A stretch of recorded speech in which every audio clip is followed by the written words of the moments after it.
day po sa inyong lahat and welcome na naman po sa another episode ng ating vlog na kung saan isa sa mga subscriber natin ang nagtatanong kung bakit daw hindi tayo gumagawa ng sarili nating feeds na ipapakain natin sa mga alaga nating layers. Actually, ganito po yan. Yung aming paitloging manok ay nasa 20,000. Kung tutuusin ay pwede na po talaga tayong gumawa ng sarili nating feeds.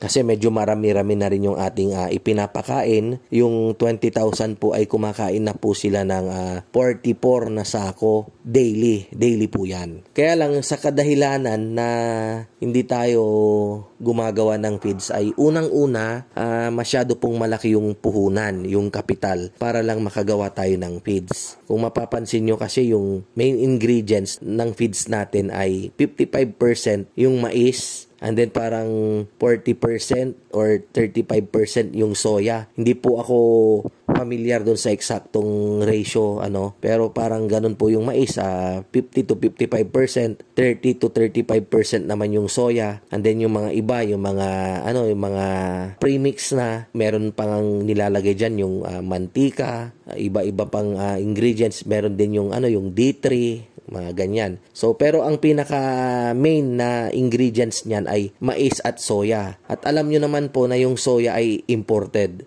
Inaangkat po natin yan sa ibang bansa, sa Amerika, sa Canada, sa US, sa Russia. Then, yung mais naman ay locally made yan. Locally produced ng ating mga local farmers. So, yung pag-harvest po ng mais ay parang every 8 months. So, ibig sabihin, kapag humarvest po sila ng mais ngayon sa Isabela or sa Pangasinan, mag-aantay na naman po tayo ng another 8 months para sila na naman po ay makaharvest. Ngayon, kapag gagawa tayo ng feeds, syempre, kailangang makamura tayo sa mga bibili nating ingredients. Makaka-direct tayo. So, si soya, merong bilihan yan na malalaking mga negosyante na nag-i-import ng soya, then pagdating naman dito, doon naman tayo bibili sa kanila. Meron akong alam yung La Pilipina, kumpanya na nagbebenta ng soya. Si mais naman, bibilin po natin yan dapat sa mga local farmer para makamenos po tayo. Kung halimbawa po kasi ang presyo ng mais ay 18 pesos sa panahon ng harvest,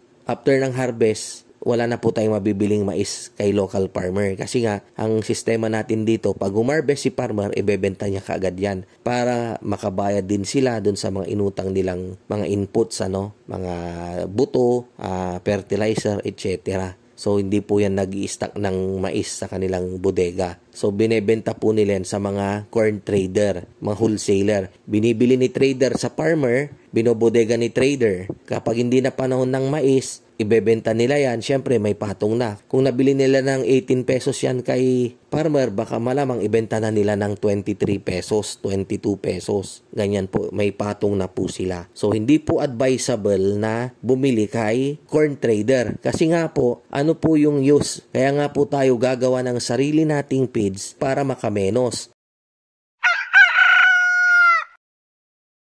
Madali lang talagang gumawa ng feeds Halu-haluin lang yan. Bili lang tayo ng yung mixer. Pwede ngang DIY na yung maghahalo-halo lang ng feeds. Madali lang. Ang problema lang kasi ay yung kung paano tayo makakamenos. Hindi rin tayo makakamenos kung doon tayo bibili ng mais sa trader. Ngayon, kung gusto naman rin nating bumili ng mais kay farmer, 18 pesos lang kay farmer, 23 pesos kay corn trader, Pag bibili tayo kay farmer, kailangan po na may bodega tayo. Paglalagyan nung supply ng mais na gagamitin natin for the whole 8 months habang wala pa pong harvest ulit ng mais. So kung halimbawa po, yung ipinapakain namin na 44 na sako, sabihin na natin 40 para madaling magkwenta. Sabihin na po natin dyan, 40 sako daily. Sabihin na po natin yung 20 sako, mais po yun. So 20 sako daily. Sa isang buwan, mangailangan po tayo ng 600 bags ng mais. In 8 months, 600 times 8 ay equals 4,800 bags ng mais na tag 50 kilos po yan. Kung 4,800 times 50, ang kailangan po nating mais ay 240,000 kilos. para mapunan natin yung kailangan natin, yung supply natin sa 8 months ano. So tas i-multiply natin yan sa 18 pesos. So mangangailangan po tayo ng 4.320 million. 4,320,000. Ayan. So yun po yung kailangan nating pera para makabili tayo ng supply nating mais for the whole 8 months. Kaya lang si farmer hindi naman po niya yan ipapautang sa atin. Bibilin po natin yan ng cash, ilalagay natin sa bodega. So ang mangyayari niyan, tayo mismo mamumuhunan tayo. So sa kaso po namin, sa 40 bags na lang siya daily, mga 20 bags na mais po yung kakailanganin namin daily. So kailangan naming mag-ipon ng 240,000 kilos ng mais at 18 pesos, kaya 4,320,000 yung kakailanganin namin. Pwera pa po yung soya, halos ganun din na ang presyo naman ni soya ay mas mahal. Parang nasa 38 pesos ata per kilo. Ganun po. Kaya hindi po tayo makagawa pa ng feeds natin ngayon dahil nga sa masyadong malaki pa yung puhunan. Pero sa mga susunod po sigurong taon ay paghahandaan po natin yan, pag-iipunan po natin para tayo mismo ay makagawa na rin ng sarili nating feeds. Pero bago po natin gawin yan, kailangan muna tayong magpagawa ng bodega na naman para meron po tayong pag-iimbakan ng mga soya na bibilhin natin at lalong-lalo na yung mga mais na iimbakin natin.